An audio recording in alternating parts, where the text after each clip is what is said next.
अस्सलाम वालेकुम नाज़रीन, मैं हूं आपका अपना clinical psychologist Jafar Ali. Welcome back with any video. आज की वीडियो में हम एक्सपोज करेंगे ऐसे बहुत सारी रीजंस, ऐसे बहुत सारे फैक्टर्स जो साइकोलॉजिकली डिस्टर्ब कर रहे हैं, जो मेंटल हेल्थ को डिस्टर्ब कर रहे हैं जनरेशन जी को।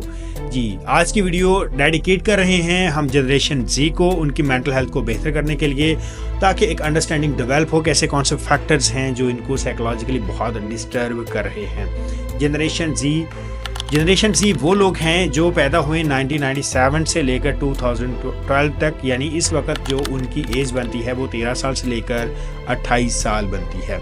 वो लोग अभी तक स्कूल, कॉलेज, यूनिवर्सिटी और उनका एक बैच इनरोल हो चुका है जॉब में और वो वर्किंग प्लेस पे आ चुके हैं। Welcome generation Z. One of the most important health is mental health. जब आप साइकोलॉजिकली और मेंटली स्ट्रांग होते हैं तो आप अपनी ज़िंदगी में तमाम चैलेंजेस को बेहतर तरीके से हैंडल कर सकते हैं। लेकिन साइकोलॉजिकल रिसर्चेस ये बताती हैं कि जनरेशन जी दुनिया में अब तक जितनी भी जनरेशन्स आई हैं सबसे ज़्यादा मेंटल हेल्थ चैलेंजेस को एक्सपीरियंस कर रहे हैं। आज हम उन्हीं के बारे में बात करेंगे कि क्या ऐसी रीजंस हैं और क्या बेटर सॉल्यूशंस हैं कि वो अपने इस स्ट्रेस को थोड़ा सा कम कर सकें और अपनी ज़िंदगी को इंजॉय कर सकें। अकॉर्डिंग टू साइकोलॉजिकल रिसर्चेस 60% जेन जी अपनी एकेडमिक चीज़ों को लेकर बहुत ज़्यादा स्ट्रेस फील करती है, बहुत ज़्यादा परेशान होती है, एंग्जाइटी, डिप्रेशन एक्सपीरियंस करती है। जब हम एजुकेशन की बात करते हैं, एजुकेशन में बहुत सारी ऐसी चीज़ें आती हैं जो हमारे ग्रेड्स को लेके बेहतर तरीके से ग्रेड्स को मेंटेन करना, कंपटीशन का दौर है और उन ग्रेड्स को CGPA को मेंटेन किए रखना, आप किस डिग्री में जाएंगे, एक्सपेक्टेशंस डेवलप होना, और ग्रेड से ज़्यादा ये जो एक्सपेक्टेशंस हैं वो इनको डिस्टर्ब कर रही हैं। और ये एक्सपेक्टेशंस जब वो शुरू से अपने माइंड में बना लेते हैं और जब वो कॉलेज यूनिवर्सिटी में जाते हैं ग्रेड्स को मेंटेन नहीं कर पाते, अपनी जिस फील्ड में वो स्टडी करना चाहते हैं उस फील्ड में वो स्टडी नहीं कर पाते, तो ये चीज़ उनको फेलियर फील करवाती है, ये बहुत ज़्यादा डिस्टर्ब करती है। Young man he is experiencing कि वो बड़ा होकर डॉक्टर बनेगा, ये इस लेवल तक ग्रेड्स को मेंटेन कर लेगा, लेकिन लॉट ऑफ अदर फैक्टर्स वो ऐसी चीज़ों को जब मेंटेन नहीं कर पाता, या वो जो एक सिंगल गोल उसने सेट किया होता है कि मैंने अपनी लाइफ में यही कुछ गेन करना है, तो वो नहीं कर पाता, तो वो बहुत ज़्यादा स्ट्रेस फील करना शुरू कर देता है। जेन ज़ी के लोग, क्योंकि उस वक्त दुनिया में जब करियर्स ऑप्शंस बहुत ज़्यादा थी, ये एक अपॉर्चुनिटी है, अपॉर्चुनिटी के साथ साथ ये एक कन्फ्यूजन की सिचुएशन भी है। अगर हम जेन ज़ी की पाकिस्तान में बात करें, पाकिस्तान में क्योंकि बहुत ज़्यादा जो करियर काउंसलिंग के हवाले से, गाइडेंस के हवाले से कुछ सहूलतें नहीं हैं, तो बहुत ज़्यादा बच्चे कंफ्यूज होते हैं, बहुत ज़्यादा बच्चे कन्फ्यूजन का शिकार हैं। अब वो यंग हैं फिर भी कन्फ्यूजन का शिकार हैं कि वो अपनी ज़िंदगी में करें क्या। जो वो बच्चे, वो लोग जिन्होंने अपने ग्रेड्स बहुत अच्छे तरीके से मेंटेन किए, अपनी रिक्वायर्ड डिग्री भी ली, लेकिन इस मामले में generation Z is very unfortunate. Generation Z जब डिग्रीज़ लेकर इंस्टीट्यूट से बाहर आई, डिग्रीज़ की वैल्यू बहुत हद तक डाउन हो चुकी थी। मार्केट में प्रैक्टिकल स्किल्स आ चुकी थी, मार्केट्स में एक ऐसा रेवोल्यूशन आ चुका था जिसमें डिग्री की ज़रूरत ही नहीं थी और बहुत ज़्यादा स्किल्स की ज़रूरत थी, प्रैक्टिकल स्किल्स की ज़रूरत थी। तो वहाँ पे एक बहुत बड़ा साइकोलॉजिकल ट्रिगर, एक ऐसा झटका लगा जिसने जनरेशन जी की मेंटल हेल्थ को बहुत डिस्टर्ब किया और वो फर्दर उनकी मेंटल हेल्थ को डिस्टर्ब कर रही है।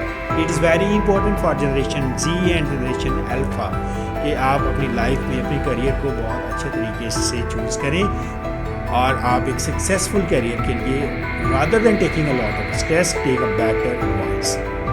Second most important reason behind psychological issues of Generation Z is social media.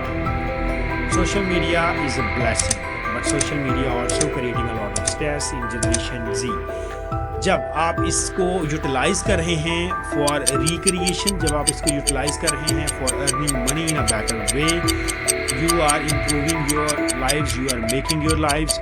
लेकिन जब आप इसको यूज़ कर रहे हैं with low self esteem, for modelling, for comparison, getting yourself impress from these trends, तो ये बहुत ज़्यादा अलार्मिंग सिचुएशन होती है। घंटों बैठकर किसी भी एक चीज़ को स्क्रॉल करते रहना, डिफरेंट सोशल मीडिया प्लेटफॉर्म्स को स्क्रॉल करते रहना और वहाँ पर फेक वीडियोस देखना।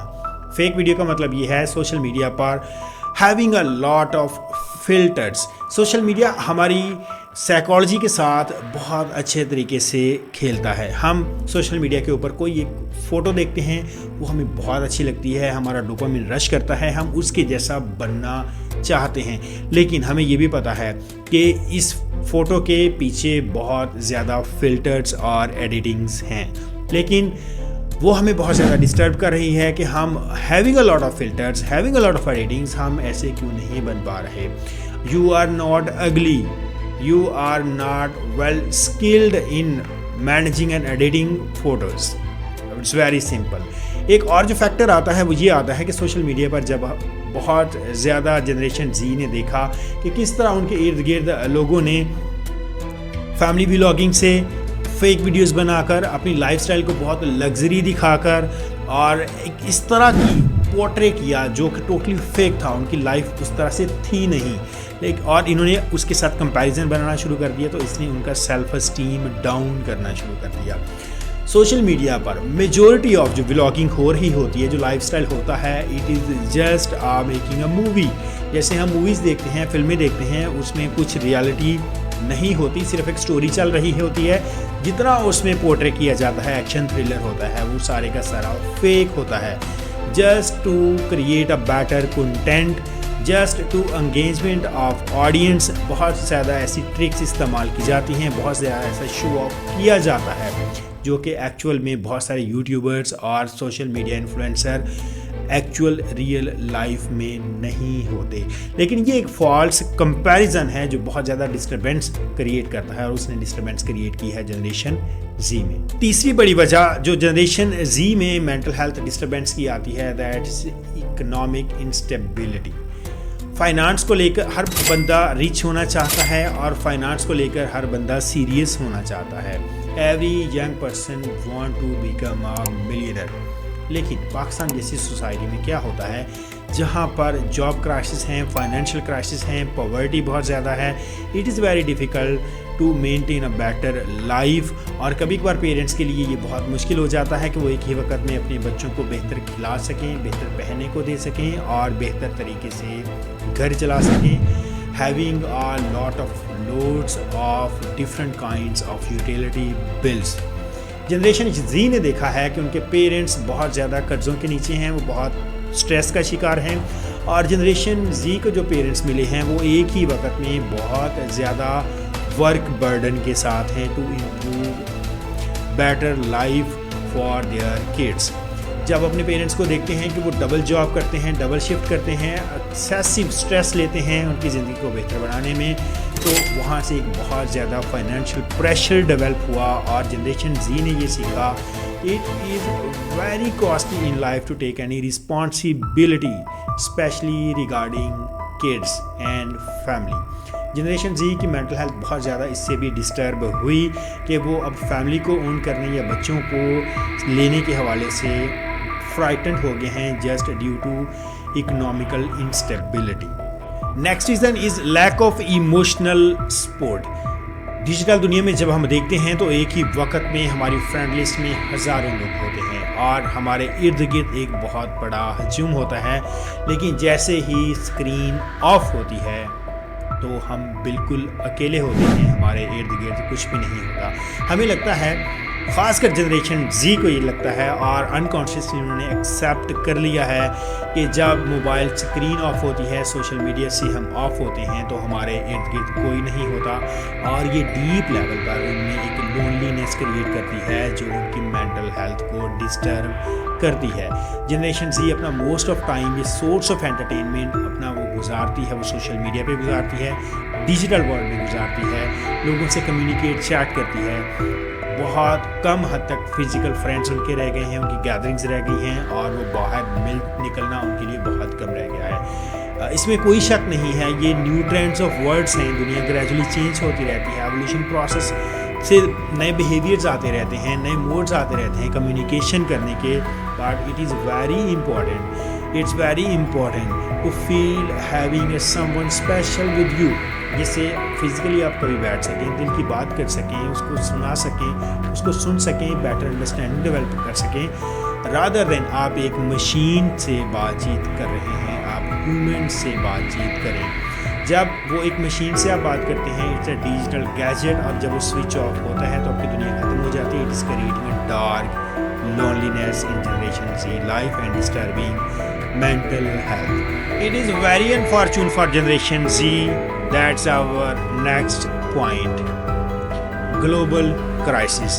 Generation Z जैसे ही स्कूल में आना शुरू हुई तो इस सदी की सबसे बड़ी वबा फैली, दैट्स कोविड आने से उनकी लाइफ बहुत ज़्यादा डिस्टर्ब हुई, रेस्ट्रिक्शंस लगी, स्टडी इफेक्ट हुई, डिग्रीज इफेक्ट हुई, लर्निंग इफेक्ट हुई, ग्रेडिंग्स इफेक्ट हुई, ऑनलाइन चीज़ें बहुत सारी चली गई।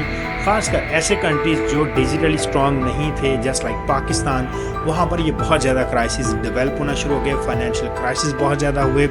कोविड के बाद government till now having 4-5 years government economically stable नहीं हो पाई, वो जॉब्स नहीं आ पाई उस तरह से, जो पब्लिकली जॉब्स आ रही थी वो बहुत कम हो गई, इंडस्ट्री डिस्टर्ब हो गई, जो गवर्नमेंट पॉलिसीज़ थी वो इनस्टेबल होना शुरू हो गई, और इन सारी चीज़ों ने एक बहुत बड़ा स्ट्रेस पैदा कर दिया जनरेशन जी के लिए in Pakistan. They are thriving for search of better skills, better career, better knowledge and better future, but unfortunately they are just getting stuck in different points in their lives and not moving forward.